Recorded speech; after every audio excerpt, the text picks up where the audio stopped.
সবাইকে অনেক অনেক শুভেচ্ছা জানিয়ে শুরু করছি আমাদের আজকের ক্লাস। আজকের ক্লাস হচ্ছে আমাদের বিজনেস ম্যাথমেটিক্স প্রিলিমিনারি টু মাস্টার্সের। এর আগেও আমরা কয়েকটা ম্যাথ দিয়েছি, এবার আরও কয়েকটা ম্যাথ আমরা দিচ্ছি।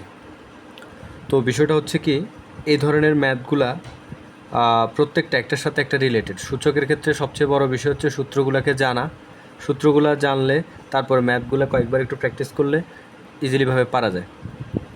এখন এই ইকুয়েশনটা হচ্ছে সরল করো, 3m+1 divided by 3m whole m-1 divided by 9m+1 আবার 3m-1 আবার হোল m+1। এখন এটাকে কীভাবে আমরা সমাধান করতে পারি? সেক্ষেত্রে এই যে এখানে আমাদের 3m+1 আছে, এটা আমরা যেভাবে আছে সেভাবে লিখে রাখছি।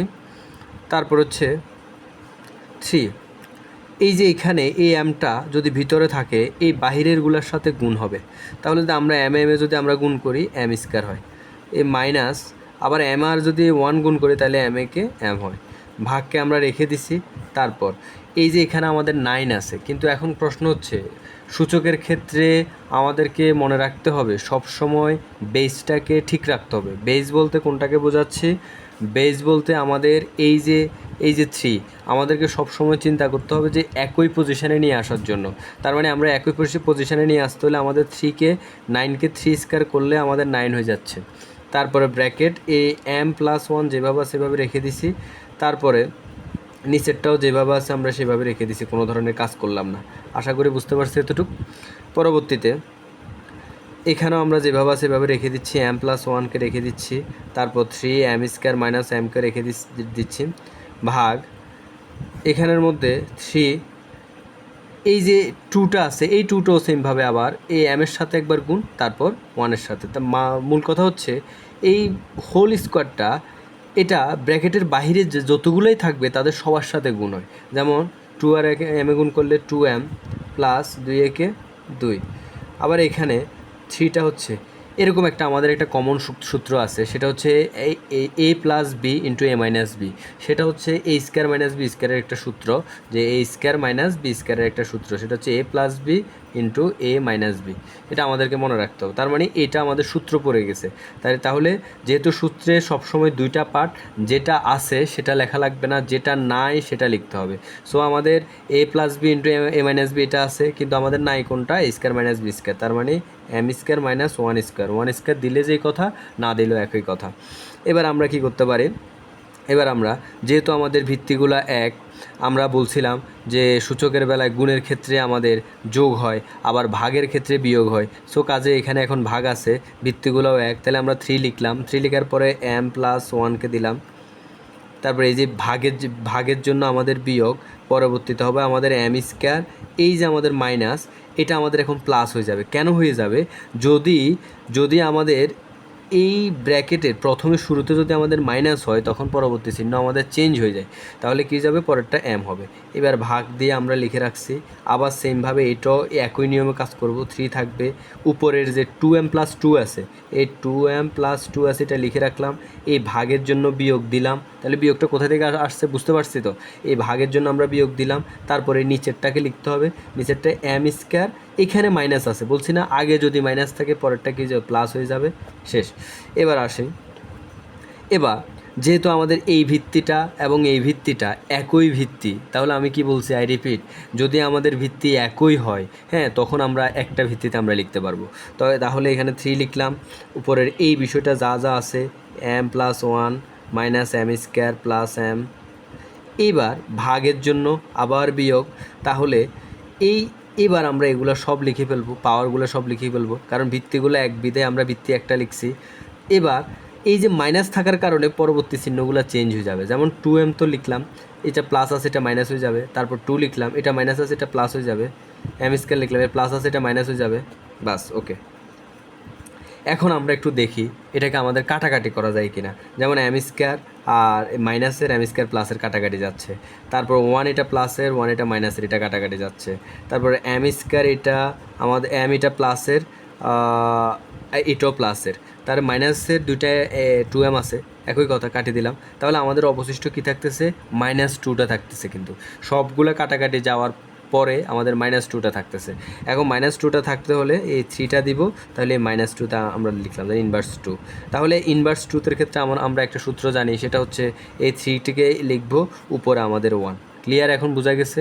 এবার আমরা এইভাবে লিখতে পারি 1 থাকলো 3² মানে হচ্ছে আমাদের 9। এটাই হচ্ছে আমাদের আনসার। ক্লিয়ার? আশা করি বুঝতে পারছি। এই ধরনের ম্যাথগুলো খুবই সহজ, এগুলো 4-5 নম্বরের পরীক্ষায় আসে খ বিভাগে। তো যদি আমরা ইজিলিভাবে একটু কয়েকবার প্র্যাকটিস করি, আমরা এই ম্যাথগুলো আমরা করে ফেলতে পারবো। পরবর্তী ম্যাথে আমরা যাই। পরবর্তী ম্যাথটা হচ্ছে খুব একটা ইজি, এটা একটা ইজি। আসলে সবগুলো ম্যাথে ইজি, যদি একটু আমরা ভালো করে একটু বুঝি, তারপর নিজেরা কয়েকবার প্র্যাকটিস করতে হবে। আর হাতে কলমে ম্যাথের বিষয়টা হচ্ছে এরকম যে হাতে কলমে না করলে যতই আপনি এটাকে পড়েন না কেন, এটা পড়ে মুখস্থ করার বিষয় না। এটাকে আপনাকে হাতে কলমে ম্যাথ রিলেটেড যে কোনো জিনিস আপনাকে হাতে কলমে করেই করতে হবে। লিখে করলে আপনার পড়ার চেয়ে 10 গুণ আগে মুখস্থ হবে। এবার এটা করে, এটার ক্ষেত্রে আমি আর প্রশ্নটাকে আরেকবার লিখলাম না, যেহেতু এখানে লিখাই আছে। তো এটার মধ্যে সেমভাবে আমাদের কি করতে হবে, এই রুট আবারটা আমরা দিলাম। এই যে এই x⁴ ইনভার্স 1 বলছিলাম আমরা কি, এরকম একটা সূত্র আমাদের আছে যে ইনভার্স a সমান আমাদের 1, তাহলে কী হয়, a 1/a হয়। আর যদি এরকম যদি হয় a⁴ ইনভার্স স্কোয়ার, তাহলে আমরা এইভাবে লিখতে পারি 1/a² লিখতে পারি সূত্র হিসাবে আমরা এইভাবে লিখতে পারি। এবার যেহেতু এই x ইনভার্স 1 আছে, তাহলে আমরা 1/x লিখতে পারি। আর এই যে গুণ ইন্টু y আছে, ওয়াইকে লিখে দিলাম। পরবর্তীতে আমাদের এই কাজটাকেও আমরা এইভাবে করে দিলাম, আবার আগের মতো 1/y লিখলাম ইন্টু z লিখলাম। পরবর্তীতে এবার আবার এটা তো আমাদের 1/z লিখলাম, আর হচ্ছে আমাদের x লিখলাম। তাহলে সবগুলোর ওপরে আমরা এভাবে করে আমরা শুধু এই কাজটাকে শুধু আমরা ভাঙছি, এই কাজটাকে। এবার আমরা এইভাবে লিখতে পারি না, রুট আবারটা আমাদের আছে, তাহলে এই যে এই ওয়াইটা এটা আমাদের পাশাপাশি আছে, এটা উপরে উঠে যাবে, এই এক্স এভাবে লিখতে পারি। তারপর হচ্ছে আবার এই জেডটাও আবার উপরে উঠে যাবে, তাহলে ওয়াই থাকতেছে। আবার এখানের মধ্যে আমাদের এক্সটা উপরে উঠে যাচ্ছে, জেডটা নিচে নামে যাচ্ছে, তার মানে জাস্ট এই কাজটা করা। তারপর আমাদের এই সবগুলা রুটকে আমরা একটা রুটে নিয়ে আসতে পারি কনভার্ট করে, তাহলে কি থাকতেছে y/x, আবার z/y, তারপর হচ্ছে আবার x/z। ঠিক আছে? এখন আমরা এই উপরে নিচে কাটতে পারতেছি, এক্সে আবার এই ওয়াই কাটতে পারতেছি, জেটে কাটতে পারতেছি। কাটি দেওয়ার পরে আমাদের কি থাকতেছে, সব যেহেতু কাটি দেওয়ার পরে আমাদের কিন্তু শূন্য থাকতেছে না, আমাদের থাকতেছে 1। তো √1 মানেই হচ্ছে এটা যতই কিছু করেন না কেন √1 হয়, এটাকে আর কোনোভাবে ভাঙানো যায় না। তো এটাই হচ্ছে আমাদের আনসার। আশা করি বুঝতে পারছেন। খুব ইজি ম্যাথগুলা, একটু বারবার করে প্র্যাকটিস করলে হয়ে যাবে। তারপর আমি এবার এই ম্যাথটাকে একটু করে দিচ্ছি। এই ম্যাথটা হচ্ছে দেখাও যে বলছে লেফট হ্যান্ড সাইড দিয়ে করতে হয়, লেফট হ্যান্ড সাইড দিয়ে করতে হয়। এবার x⁴a divided by x⁴b whole a+b, এই ম্যাথটা, এটাকে আমাদের 1 আমাদেরকে মিলাইতে হবে। তাহলে আমরা কি করতে পারি, এই যে বললাম যে ভাগের ক্ষেত্রে আমাদের বিয়োগ হবে, ভিত্তিগুলো যদি এক হয়, তাহলে আমরা এইভাবে লিখতে পারি এটা a-b।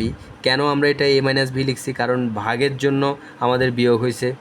তারপর এই যে উপরে যেটা আছে এটা আমরা লিখে দিলাম, আবার কোনো কাজ করলাম না। এবার এখানেরটাও সেম, x⁴b মাইনাস আবার আমাদের c, তারপর ব্র্যাকেট হোল করে b প্লাস আমরা c লিখলাম, এরপর আমাদের ইন্টু। এবার এই কাজটাও সেম, x হলে c মাইনাস a, তারপর হচ্ছে c প্লাস হচ্ছে আমাদের a। আশা করি বুঝতে পারছি। এবার আসি আমরা, যেহেতু আমাদের এখানের মধ্যে a-b আছে, এখানে a+b আছে, আমি কিছুক্ষণ আগেও একটা কথা বলছি যে আমাদের একটা সূত্র আছে, সেই সূত্রটা হচ্ছে a² - b² সূত্র। a² - b² সূত্র হচ্ছে a+b ইন্টু a-b। এটা আমি আবারও একবার বারবার বলে দিচ্ছি যে a² - b² সূত্র, এটা হচ্ছে a+b ইন্টু a-b। হ্যাঁ, এখন সূত্রের ধরলাম আমি দুইটা পার্ট, একটা পার্ট একটা পার্ট। যেটা আমাদের প্রশ্নে থাকবে সেটা লেখার দরকার নাই, আর যেটা থাকবে না সেটা লিখতে হবে। যদি এটা থাকে তাহলে এটা লিখবো, এটা থাকলে এটা লিখবো। এটা হচ্ছে আমাদের মূল বিষয়। এবার আসি আমরা, যেহেতু আমাদের এখানে ভিত্তি এক্স আছে, এক্সটাকে লিখলাম, তাহলে কি হচ্ছে a-b ইন্টু a+b, তার মানে সূত্র পড়ে গেছে a² - b²।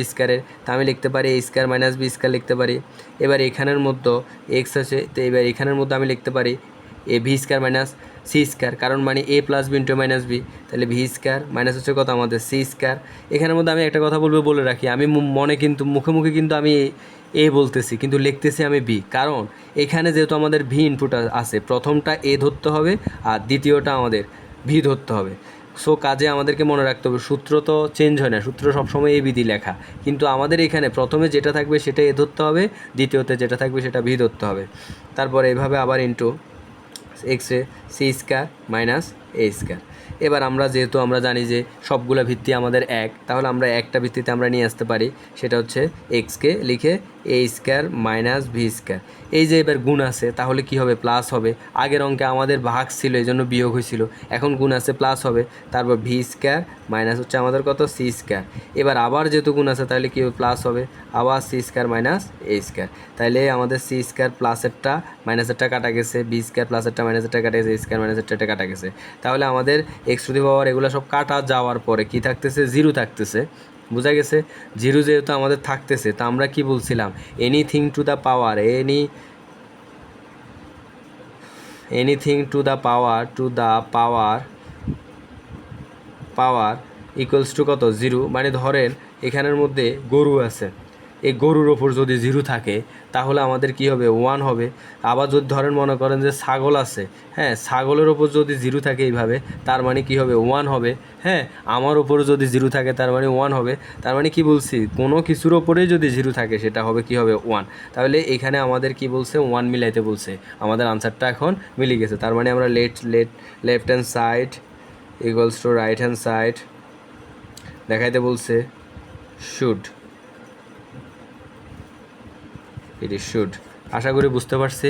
এই ধরনের ম্যাথগুলো বারবার একটু প্র্যাকটিস করবেন আপনারা, আর যেখানে বুঝবেন না সেখানে অবশ্যই একটু কমেন্ট সেকশনে জানাবেন, আর ভুল ত্রুটি হলে অবশ্যই ক্ষমা সুন্দর দৃষ্টিতে দেখবেন। আমি চেষ্টা করব যে পরবর্তীতে বিজনেস ম্যাথমেটিক্সের প্রিলিমিনারি টু মাস্টার্সের প্রত্যেকটা অধ্যায়ের ম্যাথগুলো দেওয়ার জন্য, যদি সময় আসলে হয়ে ওঠে আর কি। তো ঠিক আছে, ভালো থাকেন সবাই।